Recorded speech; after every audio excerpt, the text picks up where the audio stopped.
নমস্কার, আমাদের এই ভিডিওতে ক্লিক করার জন্য তোমাদেরকে অসংখ্য ধন্যবাদ। তো বন্ধুরা, আজ আমরা আরো একটি নতুন চাকরির অফিসিয়ালি বিজ্ঞপ্তি নিয়ে বন্ধুরা চলে এলাম, যেখানে রাজ্যে কিন্তু নতুন নিয়োগ শুরু হয়েছে।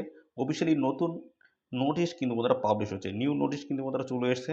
তো এই নোটিশ থেকে সমস্ত তথ্যগুলো তোমাদের কিন্তু পরপর জানাবো। তো এখানে তোমাদের কিন্তু সম্পূর্ণ পার্মানেন্ট পোস্টে কিন্তু তোমাদের এখানে নিয়োগ করা হচ্ছে বন্ধুরা। সম্পূর্ণ পার্মানেন্ট পোস্টে তোমাদের কিন্তু নিয়োগ করা হচ্ছে। রাজ্যের প্রত্যেকটি জেলা থেকে সমস্ত ছেলে এবং মেয়ে, অর্থাৎ রাজ্যের 23টি জেলা থেকে সমস্ত ছেলে এবং মেয়ে, মেল এবং ফিমেল ক্যান্ডিডেট সবাই তোমরা কিন্তু এখানে আবেদন করার সুযোগ পাচ্ছ। তো এখানে কোয়ালিফিকেশন যেটি চাই সেটি কিন্তু 8 পাস কোয়ালিফিকেশনে তোমরা কিন্তু সবাই এখানে আবেদন করতে পারবে। এবং এখানে যদি হায়ার কোয়ালিফিকেশন তোমাদের যদি থাকে সেক্ষেত্রেও তোমরা কিন্তু এখানে আবেদন করার সুযোগ পাচ্ছ। তো মিনিমাম এখানে কিন্তু 8 পাস কোয়ালিফিকেশন তোমাদের কিন্তু থাকতে হচ্ছে। আর সাথে বন্ধুরা, এখানে তোমাদের বয়স যদি মিনিমাম 18 বছর যদি হয়ে থাকে সেক্ষেত্রে তোমরা কিন্তু এই অ্যাপ্লিকেশন করতে পারছো। মিনিমাম বয়স 18 এবং 8 পাস কোয়ালিফিকেশন যদি তোমাদের থাকে সেক্ষেত্রে তোমরা কিন্তু অবশ্যই এখানে আবেদন করতে পারবে। সাথে বন্ধুরা, আমরা এই ভিডিওতে সমস্ত বিষয়গুলো নিয়ে কিন্তু পরপর ডিটেলসে ডিসকাস করব। তো এখানে তোমাদের কোন গুরুত্বপূর্ণ পোস্টের তরফ থেকে নিয়োগ করা হচ্ছে, পাশাপাশি কোয়ালিফিকেশন কী লাগছে, বেতন কত দেওয়া হবে, সিলেকশন প্রসেস কী রয়েছে, কীভাবে তোমরা এখানে আবেদন করতে পারবে এবং আবেদনের শেষ তারিখ, সমস্ত বিষয়গুলো নিয়ে কিন্তু আমরা এই ভিডিওতে ডিসকাস করব। তো অবশ্যই তোমরা ভিডিওতে একটি লাইক ও শেয়ার করে দেবে। চ্যানেলে যদি নতুন হয়ে থাকো অবশ্যই চ্যানেলটি তোমরা সাবস্ক্রাইব করে সাথে বেল আইকনটি প্রেস করে রাখবে। এই রাজ্য অথবা কেন্দ্রের গুরুত্বপূর্ণ চাকরির অফিসিয়ালি আপডেট সবার আগে আমাদের এই চ্যানেল থেকে পেয়ে যাবে। তো চলো দেখে নেবো অফিসিয়াল নোটিশ থেকে সমস্ত তথ্যগুলো তোমাদেরকে পরপর জানিয়ে দিচ্ছি।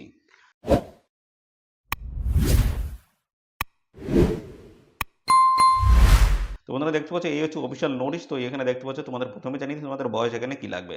তো বয়স কিন্তু মিনিমাম দেখতে পাচ্ছ 18 বছর তোমাদের কিন্তু বয়স লাগছে। 18 থেকে 40, ম্যাক্সিমাম কিন্তু 40। 18 থেকে 40 এর মধ্যে বয়স থাকলে তোমরা কিন্তু সবাই এখানে আবেদন করতে পারবে। তো বন্ধুরা, এখানে বয়সে তোমরা কিন্তু ছাড় পাবে। যেমন এসসি এসটি 5 বছর বয়সের ছাড় রয়েছে, ওবিসি যদি হয় সেক্ষেত্রে বয়সে 3 বছর ছাড় রয়েছে। তো বন্ধুরা, এইভাবে যদি তোমরা আবেদন করতে চাও সেক্ষেত্রে দেখতে পাচ্ছ বেশিরভাগ ক্যান্ডিডেট এখানে যদি এসসি এবং পাশাপাশি এসটি ক্যান্ডিডেট যদি হয়ে থাকো সেক্ষেত্রে তোমরা কিন্তু বয়সে 5 বছর ছাড়ার, অর্থাৎ বন্ধুরা তোমরা কিন্তু এখানে 18 থেকে 45 বছর বয়স পর্যন্ত তোমরা কিন্তু আবেদন করার সুযোগ পাচ্ছ। 18 থেকে 45। এবং যদি ওবিসি ক্যান্ডিডেট যদি হয়ে থাকো, ওবিসি ক্যান্ডিডেট যদি হয়ে থাকো সেক্ষেত্রে 18 থেকে বন্ধুরা 43 বছর বয়স পর্যন্ত তোমরা কিন্তু এখানে আবেদন করার সুযোগ পাচ্ছ। তো এইভাবে সমস্ত সংগঠিত শ্রেণীর প্রার্থীরা তোমরা কিন্তু বয়সে ছাড় এখানে পেয়ে যাবে। আর এখানে বয়সটা তোমাদের কিন্তু ক্যালকুলেশন করতে হবে।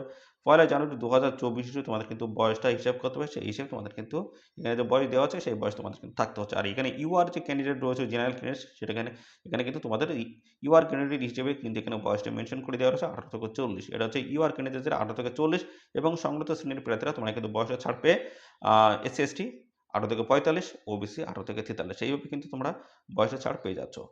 পরবর্তী চলে এসেছি তোমাদের পে স্কেল কী রয়েছে, অর্থাৎ বেতন কত কেমন রয়েছে সেটা দেখিয়ে দিই। লেভেল 1 এর কিন্তু বেতন রয়েছে। দেখতে পাচ্ছ লেভেল 1 এর কিন্তু স্যালারি কাঠামো রয়েছে, যেখানে 17,000 থেকে শুরু করে বন্ধুরা 43,000 পর্যন্ত তোমরা কিন্তু এখানে বেতন পাবে। দেখতে পাচ্ছ রূপা 2019 অনুসারে তোমরা কিন্তু এখানে স্যালারি কিন্তু পাবে। তো 17,000 থেকে শুরু করে 43,000 টাকা পর্যন্ত তোমাদের কিন্তু স্যালারি রয়েছে। ভালো কিন্তু স্যালারি রয়েছে। অবশ্যই তোমরা সবাই এখানে আবেদন করবে। অত্যন্ত গুরুত্বপূর্ণ পোস্টের তরফ থেকে তোমাদের এখানে নিয়োগ করা আছে।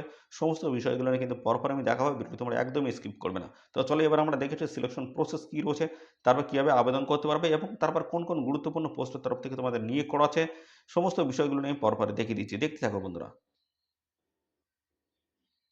তো এখানে তোমাদের সিলেকশন প্রসেসটা জানিয়ে রাখি।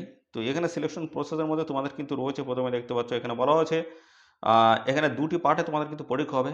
প্রথম পার্ট এবং দ্বিতীয় পার্ট কিন্তু রয়েছে, দেখতে পাচ্ছ 2টি পার্টে তোমাদের পরীক্ষা আছে। তো প্রথম পার্টে তোমাদের হবে 100 নাম্বারের 50টি কোশ্চেন থাকবে। 50টি কোশ্চেন 100 নাম্বার, অর্থাৎ একটা প্রশ্নের জন্য তোমাদের কিন্তু 2 নাম্বার বরাদ্দ থাকবে।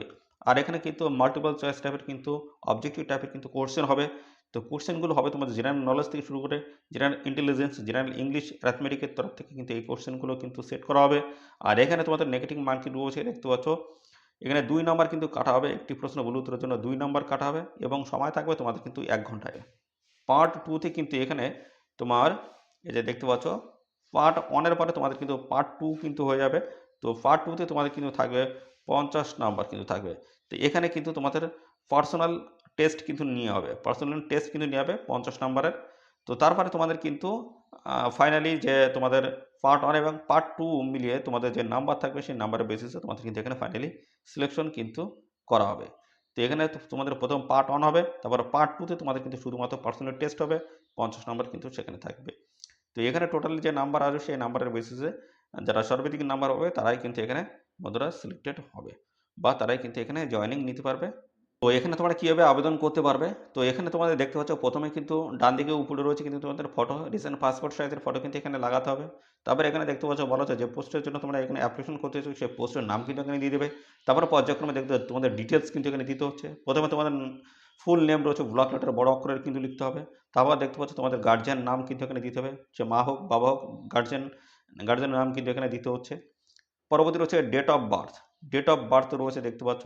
তো ডেট অফ বার্থের যেটা তোমাদের সার্টিফিকেটে যে ডেট অফ বার্থ রয়েছে সেটাই কিন্তু তোমরা অবশ্যই এখানে মেনশন করে দেবে। তো সেটা 80 হতে পারে, মাধ্যমিক পাশের যে সার্টিফিকেট আছে সেখানেও থাকতে পারে। তো মিনিমাম তোমরা কিন্তু এখানে 8 পাস কোয়ালিফিকেশনে কিন্তু আবেদন করতে পারছো। যদি হায়ার কোয়ালিফিকেশন থাকে অবশ্যই তোমরা এখানে আবেদন করতে পারবে। তো যেহেতু অনেকের এখানে মাধ্যমিক বা এইচএস পাশে যারা আবেদন করছে তাদের কিন্তু মাধ্যমিক পাশের যে ডেট অফ বার্থ রয়েছে সেটাই দিলেই কিন্তু যথেষ্ট। তো এখানে তোমাদের যদি না থাকে 8 পাস কোয়ালিফিকেশনের যে তোমাদের ডেট অফ বার্থ রয়েছে সেটাও দিলেও কিন্তু হয়ে যাচ্ছে। তো এখানে তোমাদের কিন্তু বয়স হিসাব করতে হবে 1/1/2024 হিসেবে বয়সটা ক্যালকুলেশন করতে হবে। অ্যাকচুয়াল বয়স তোমাদের কত হচ্ছে সেটা কিন্তু মেনশন করতে হবে। পরবর্তী রয়েছে দেখতে পাচ্ছ সেক্স, মেল না ফিমেল তোমরা সেটা অবশ্যই মেনশন করবে। ন্যাশনালিটি ইন্ডিয়ান করে দেবে। রিলিজিয়ন ধর্ম হিন্দু মুসলিম কোন ধর্ম সেটা কিন্তু মেনশন করতে হচ্ছে। পরবর্তী 8 নম্বর হচ্ছে অ্যাড্রেস পার্মানেন্ট অ্যাড আছে প্রেজেন্ট উইথ পিনকোড সহ তোমাদের কিন্তু পার্মানেন্ট অ্যাড্রেস কিন্তু মেনশন করতে হবে এখানে। তারপর রয়েছে contact number, telephone mobile number যেটা আছে সেটা অবশ্যই এখানে দিয়ে দেবে। এবং পরবর্তীতে রয়েছে কাস্ট, কোন ক্যাটাগরি তোমরা, অর্থাৎ শিডিউল কাস্ট না শিডিউল ট্রাইব, ওবিসি, কোন ক্যাটাগরি সেটা অবশ্যই এখানে মেনশন করতে হচ্ছে। তারপর কিন্তু দেখতে পাচ্ছ এখানে বলা আছে weather belongs to EWS category give attached supporting documents. তো যদি তোমরা ইডাব্লিউএস ক্যাটাগরি হও সেক্ষেত্রে ইয়েস, যদি না থাকে তাহলে নো করে দেবে। আর যদি তোমরা ইয়েস করো তাহলে সেক্ষেত্রে কিন্তু সার্টিফিকেট কিন্তু দিতে হচ্ছে ইডাব্লিউএস এর। পরবর্তী রয়েছে weather belongs to exempted category EC. তো ইসি ক্যাটাগরি যদি হয়ে থাকো সেক্ষেত্রে অবশ্যই ইয়েস, যদি না থাকে নো, যদি থাকে অবশ্যই সার্টিফিকেট কিন্তু তোমাদের দিতে হচ্ছে। পরবর্তী চলে আসি, পরবর্তী কিন্তু রয়েছে এখানে দেখতে পাচ্ছ whether belong to reserve category, তোমরা SC ST OBC A B কিনা সেটা অবশ্যই কিন্তু মেনশন করতে, যদি হও তাহলে সেক্ষেত্রে ইয়েস, তারপরে তার সাপোর্টিং ডকুমেন্টস কিন্তু মেনশন করতে হবে, যদি না থাকে সেটা কিন্তু নো করে দেবে, তাহলে কোনো ডকুমেন্টস দেওয়ার কোনো প্রয়োজন নেই। পরবর্তী চলে আসি এডুকেশনাল কোয়ালিফিকেশন। তো এখানে এডুকেশনাল কোয়ালিফিকেশন হিসেবে তোমাদের যেহেতু 8 পাসের চাওয়া আছে সেই ক্ষেত্রে 8 পাসের সার্টিফিকেট দিয়ে দেবে। সাথে সাথে মাধ্যমিকের অবশ্যই দেবে, যদি মাধ্যমিকের থাকে অবশ্যই দেবে, না থাকলে শুধু 8 পাস দিলে হয়ে যাচ্ছে। আর যাদের আছে সেক্ষেত্রে অবশ্যই এখানে 8 পাস এবং মাধ্যমিক পাসের সার্টিফিকেট দিলেই কিন্তু তোমাদের এখানে হয়ে যাচ্ছে। পরবর্তী চলে আসি, বলা হচ্ছে please state the details bank draft. এখানে কিন্তু ব্যাংকের ডিটেলস তোমাদের কিন্তু দিতে হবে। দেখতে পাচ্ছি amount of the bank draft, পাশাপাশি number of the date of the bank draft এবং পাশাপাশি name of the issuing bank. এবং পাশাপাশি রয়েছে whether the candidate is a government employees or not. তোমরা গভর্নমেন্ট এমপ্লয়ি কিনা সেটা কিন্তু এখানে মেনশন করতে হবে। যদি না হয় সেক্ষেত্রে নট বা নো করে দিলেই হয়ে যাচ্ছে, যদি হয় তাহলে সেক্ষেত্রে তোমাদের কিন্তু এখানে ইয়েস করে দিতে হচ্ছে। তারপরে সাপোর্টিং ডকুমেন্টস তোমাদের কিন্তু মেনশন করতে হবে।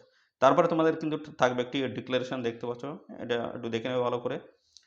তো এগুলো করার পরে তোমাদের কিন্তু দেখতে পাচ্ছ নিচের দিকে তোমাদের রয়েছে ডেট এবং পাশাপাশি রয়েছে তোমাদের এখানে দেখতে পাচ্ছ তোমাদের সিগনেচার এখানে কিন্তু করতে হচ্ছে, যে সিগনেচার অ্যাড্রেস সহ সিগনেচার কিন্তু এখানে করে দিতে হবে। তারপরে দিতে হচ্ছে কী কী ডকুমেন্টস তোমরা দিচ্ছ, সমস্ত ডকুমেন্টস কিন্তু পরপর এখানে উল্লেখ করতে হবে। যে সমস্ত ডকুমেন্টস তোমরা এখানে দিচ্ছ সেই সমস্ত ডকুমেন্টস সমস্তটা কিন্তু উল্লেখ করতে হবে। এবং পাশাপাশি এখানে যে ডকুমেন্টগুলো চাওয়া হয়েছে তার মধ্যে কোনোটা যদি তোমাদের ভুল হয়ে যায় বা ইনপুট করতে অর্থাৎ ইনপুট করোনি, অর্থাৎ তোমরা সেই জায়গাটা ফাঁকা রেখেছো, এরকম কিন্তু ফাঁকা রাখলেও হবে না। সমস্তটাই তোমাদের কিন্তু ডিটেলস দিয়ে ফিল আপ করতে হবে এবং সমস্ত ডকুমেন্টস কিন্তু তোমাদের অরিজিনালি কিন্তু হতে হবে। ফেক ডকুমেন্টস দিলে কিন্তু হবে না, সেগুলি কিন্তু পরবর্তীতে তোমাদের অ্যাপ্লিকেশন ফর্ম কিন্তু পুরোপুরিভাবে রিজেক্ট করে দেওয়া হবে। তো চলো এবার আমরা আরও বাদবাকি সমস্ত তথ্যগুলো জানি, এই অ্যাপ্লিকেশন ফর্মের সাথে কোন কোন ডকুমেন্টস অ্যাটাচ করতে হবে, আর তারপরে কোন ঠিকানায় পাঠাতে হবে, সমস্ত বিষয়গুলো জানবে এবং কোন কোন পোস্টের তরফ থেকে নিয়োগ করা হচ্ছে সমস্ত বিষয়গুলো জানাবো। এবং লাস্ট ডেট কী রয়েছে, অ্যাপ্লিকেশন ফিস কত লাগছে, সমস্ত এখন কিন্তু অনেক কিছু বাকি আছে, সমস্ত তথ্যগুলো আমি পরপর দেখিয়ে দিচ্ছি, দেখতে থাকো বন্ধুরা। দেখতে পাচ্ছ তোমাদের কিন্তু পাসপোর্ট সাইজের একটি পাসপোর্ট সাইজের কিন্তু ফটো তোমাদের কিন্তু অ্যাপ্লিকেশন ফর্মে কিন্তু অ্যাটাচ করতে হবে। এবং পাশাপাশি এখানে কিন্তু দেখতে পাচ্ছ তোমাদের কিন্তু বলা আছে অন সেলফ অ্যাড্রেস এনভেলপ কিন্তু নিতে হচ্ছে, অর্থাৎ একটি পোস্ট খাম 4.5 ইঞ্চি হচ্ছে 10.5 ইঞ্চি এবং সাথে কিন্তু একটি পোস্টাল স্ট্যাম্প কিন্তু নিতে হবে 10 টাকার। পরবর্তী রয়েছে full signature of the candidates with date must be givens at the bottom of the application. তো অবশ্যই তোমাদের কিন্তু সিগনেচার এখানে করে দিতে হবে একদম বটমের দিকে। এবং পাশাপাশি ফটোকপি অফ অ্যাড্রেস প্রুফ হিসেবে তোমাদেরকে যেমন আই কার্ড রয়েছে, আধার কার্ড, প্যান কার্ড থেকে শুরু করে এই সমস্ত ডকুমেন্টস এবং কাস্ট সার্টিফিকেট, এডুকেশন কোয়ালিফিকেশন, এগুলো সমস্ত ডকুমেন্টস তোমাদের কিন্তু অ্যাটাচ করতে হচ্ছে। জেরক্স করে সেলফ অ্যাটাস্টেড করতে হচ্ছে অ্যাপ্লিকেশন ফর্মের সাথে। অ্যাপ্লিকেশন ফর্মটা তোমরা যে সমস্ত তথ্য দিয়ে তোমরা ইনপুট করেছো বা তোমরা দরখাস্তটি পূরণ করেছো, তো সেই সমস্ত ডকুমেন্টস তোমাদের কিন্তু সমস্যায় সেলফ অ্যাটাস্টেড করে তোমাদের কিন্তু অ্যাপ্লিকেশন ফর্মের সাথে অ্যাটাচ করতে হচ্ছে।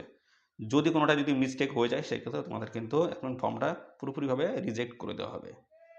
তো এখানে তোমরা দেখতে পাচ্ছ মিনিমাম 8 পাস যদি তোমাদের কোয়ালিফিকেশন থাকে সেক্ষেত্রে তোমরা কিন্তু এখানে অ্যাপ্লিকেশন করতে পারছো। মিনিমাম 8 পাস কোয়ালিফিকেশন আবেদন করতে পারছো। যদি হায়ার কোয়ালিফিকেশন তোমাদের মধ্যে যদি থাকে সেক্ষেত্রেও তোমরা কিন্তু অ্যাপ্লিকেশন করতে পারবে। মিনিমাম কিন্তু এখানে 8 পাস চাওয়া আছে এবং বলা আছে must be physically sound and fit, অর্থাৎ অবশ্যই তোমাদেরকে ফিজিক্যালি কিন্তু এখানে ফিট কিন্তু থাকতে হচ্ছে, স্ট্রং কিন্তু থাকতে হচ্ছে ফিজিক্যালি। আমাদের আবেদন ফিস কত লাগছে, জেনারেল এবং আদার্স এক্সক্লুডিং এসসি ক্যাটাগরি যে সমস্ত প্রার্থী রয়েছে তোমাদের কিন্তু 300 টাকা আবেদন ফিস লাগবে এবং শিডিউল কাস্টটা যারা রয়েছে তোমাদের কিন্তু 100 টাকা এখানে আবেদন ফিস লাগছে। তো এই আবেদন ফিসটা তোমরা দিতে পারবে। দেখতে পাচ্ছ এখানে বলা আছে DJ comes chairman DRC Purba Bardhaman payable at Bardhaman, এই ঠিকানায় তোমাদের কিন্তু পাঠাতে হবে। পাশাপাশি এখানে কিন্তু আরেকটি তথ্য বলা রয়েছে, দেখতে পাচ্ছ বলা আছে application fees is not refundables in any case. তো বন্ধুরা এখানে তোমাদের কিন্তু এই অ্যাপ্লিকেশন ফি যেটা নিচ্ছে সেটা কিন্তু আর ফেরত তোমরা পাবে না। এবং আরেকটি তথ্য বলা হচ্ছে any others mode of payments of the application fees will not be accepted. তো এখানে তোমাদের কিন্তু অন্য কোনো মোডে তোমরা যদি টাকা পাঠাও সেক্ষেত্রে সেই টাকা কিন্তু গ্রহণযোগ্য হবে না। এদের যে নির্দিষ্ট যে অ্যাড্রেস দেওয়া আছে বা ঠিকানা দেওয়া আছে এই ঠিকানায় তোমাদের কিন্তু টাকা পাঠাতে হবে। অন্য কোনো মোডে কিন্তু পাঠালে কিন্তু হবে না। সেক্ষেত্রে তোমাদের কিন্তু যে অ্যাপ্লিকেশন ফর্ম রয়েছে সেটা কিন্তু রিজেক্ট হয়ে যাবে। নোটিশটি বন্ধুরা কোথা থেকে পাবলিশ হলো, বলা হচ্ছে অফিস অফ দ্য ডিস্ট্রিক্ট জাজ of the Purba Bardhaman English ডিপার্টমেন্টের তরফ থেকে কিন্তু অফিসিয়াল গুরুত্বপূর্ণ নোটিশটি পাবলিশ হয়েছে, যেখানে গ্রুপ ডি পোস্ট রয়েছে, নাইট গার্ড পোস্ট রয়েছে এবং পাশাপাশি গার্ডেনার থেকে শুরু করে বিভিন্ন ধরনের পোস্টের তরফ থেকে তোমাদের কিন্তু নিয়োগ করা হচ্ছে, যেখানে রাজ্যের 23টি জেলা থেকে শুধুমাত্র মেল ক্যান্ডিডেট কিন্তু এখানে আবেদন করতে পারবে। দেখতে পাচ্ছ এখানে মেল ক্যান্ডিডেট কিন্তু তোমরা এখানে আবেদন করতে পারবে, শুধুমাত্র মেল ক্যান্ডিডেট আবেদন করতে পারবে। তো বিভিন্ন ধরনের পোস্ট রয়েছে, অবশ্যই এখানে তোমরা আবেদন করবে। ভালো কিন্তু ভ্যাকান্সিস রয়েছে, বিভিন্ন পোস্টের তরফ থেকে তোমাদের কিন্তু এখানে নিয়োগ করা হচ্ছে। আর এখানে দেখতে পাচ্ছ আরেকটি তথ্য বলা রয়েছে purely temporary basis but are likely to be made permanent. তো এখানে তোমাদের বর্তমানে পিওরলি টেম্পোরারি বেসিস তোমাদের নিয়োগ করা হলেও পরবর্তীতে তোমাদের কিন্তু পার্মানেন্ট পোস্টে কিন্তু এখানে নিয়োগ হচ্ছে। অর্থাৎ বন্ধুরা তোমাদের এখন বেসিক্যালি কিন্তু টেম্পোরারি বেসিসে তোমাদের কিন্তু নিয়োগ করা আছে, অস্থায়ীভাবে নিয়োগ করা আছে, কিন্তু পরবর্তীতে তোমাদের কিন্তু পার্মানেন্ট হিসেবে তোমাদের কিন্তু এখানে নিযুক্ত করা হবে। তো এবার আমরা দেখিয়ে দিই তোমাদের এখানে লাস্ট ডেট কী রয়েছে, সেই ডেটটা এবার আমরা জানিয়ে দিচ্ছি লাস্ট ডেট। তো বন্ধুরা হাতে কিন্তু আর একদমই সময় নেই, এখানে কিন্তু আগামীকাল শনিবার লাস্ট ডেট রয়েছে। দেখতে পাচ্ছি 4/5/2024 লাস্ট ডেট রয়েছে। তো আগামীকাল বিকাল 5টা পর্যন্ত তোমরা কিন্তু এখানে আবেদন করার সময় পাচ্ছ। তো 4/5/2024 লাস্ট ডেট রয়েছে। তো আগামীকাল অর্থাৎ বন্ধুরা শনিবার বিকাল 5টা পর্যন্ত তোমরা কিন্তু এখানে আবেদন করার সময় পাচ্ছ। এই নির্দিষ্ট ডেটের মধ্যে অবশ্যই তোমরা এখানে আবেদন করবে, যেহেতু হাতে একদমই সময় নেই। অবশ্যই তোমরা এখানে খুব দ্রুত আবেদন করে দেবে। খুব গুরুত্বপূর্ণ পোস্টের তরফ থেকে কিন্তু নিয়োগ করা হচ্ছে। নাইট গার্ড রয়েছে, গ্রুপ ডি পোস্ট রয়েছে এবং গার্ডেনার, এই সমস্ত গুরুত্বপূর্ণ পোস্টের তরফ থেকে তোমাদের কিন্তু নতুন নিয়োগ শুরু হয়েছে। তো অবশ্যই তোমরা এখানে আবেদন করবে। আর সাথে সাথে তোমাদের পাশাপাশি যে সমস্ত বন্ধুবান্ধব রয়েছে তাদের মধ্যে ভিডিওটি শেয়ার করে দাও, তারা যেন এখানে আবেদন করে। আর অবশ্যই বন্ধুরা চ্যানেলে যদি নতুন হয়ে থাকো চ্যানেলটিকে সাবস্ক্রাইব করে নেবে। ধন্যবাদ বন্ধুরা।